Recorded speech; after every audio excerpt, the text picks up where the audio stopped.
जैसी करनी वैसी भरनी। वो कहते हैं ना कि जैसी करनी वैसी भरनी। इंसान जैसा काम करता है उसे उसका फल भी वैसा ही मिलता है। अगर आपने अच्छे कर्म किए होंगे तो आपको उसका फल अच्छा मिलेगा, और आपने बुरे कर्म किए होंगे तो आपको उसका बुरा फल मिलेगा।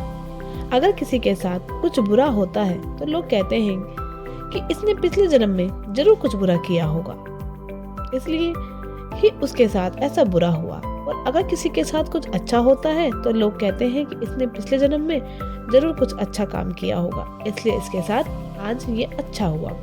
देखा जाए तो आज के जमाने में इंसान को अपने इस जन्म का हिसाब इसी जन्म में चुकाना पड़ता है, क्योंकि पहले भगवान नोटबुक पेन लेकर के हिसाब करते थे, इसलिए उन्हें हिसाब करने में देर लगती थी। आज के जमाने में भगवान के पास भी लैपटॉप आ गया है, उन्हें इंसान के कर्म का फल देने में यानी कि हिसाब करने में देरी नहीं लगती। आज की ये कहानी जैसी करनी वैसी भरनी भी उसी के बारे में है। एक बार एक व्यक्ति को रास्ते में यमराज मिल जाते हैं। वो व्यक्ति उन्हें पहचान नहीं पाया। यमराज ने उस व्यक्ति से पीने के लिए पानी मांगा।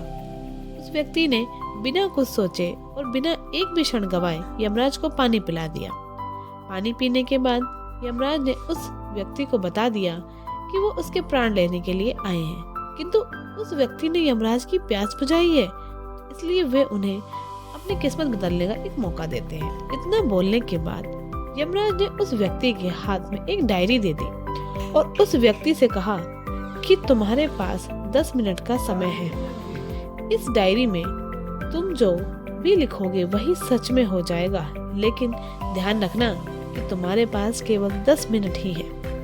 उस व्यक्ति ने डायरी खोलकर देखा कि पहले ही पेज पर लिखा था कि उसके दोस्त को लॉटरी निकलने वाली है और वो करोड़पति बनने वाला है। वो व्यक्ति ने वहां लिख दिया उसके दोस्त को लॉटरी ना निकले। अगले पेज पर लिखा था कि उसका एक रिश्तेदार चुनाव जीतकर मंत्री बनने वाला है।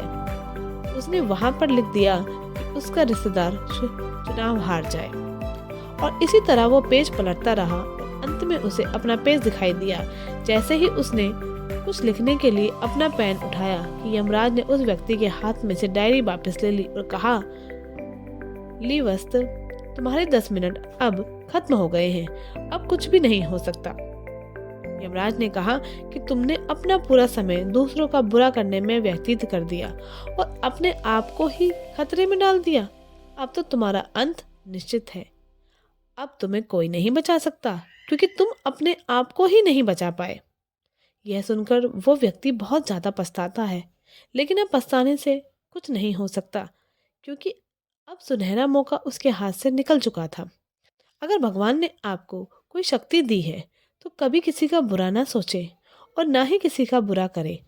दूसरों का भला करने वाले सदा सुखी और दूसरों का बुरा करने वाले सदा दुखी रहते हैं। अगर आपको हमारी स्टोरी जैसी करनी वैसी भरनी अच्छी लगी हो तो अपने दोस्तों के साथ शेयर भी कीजिए और कमेंट में ज़रूर बताइएगा कि कैसी लगी हमारी ये कहानी।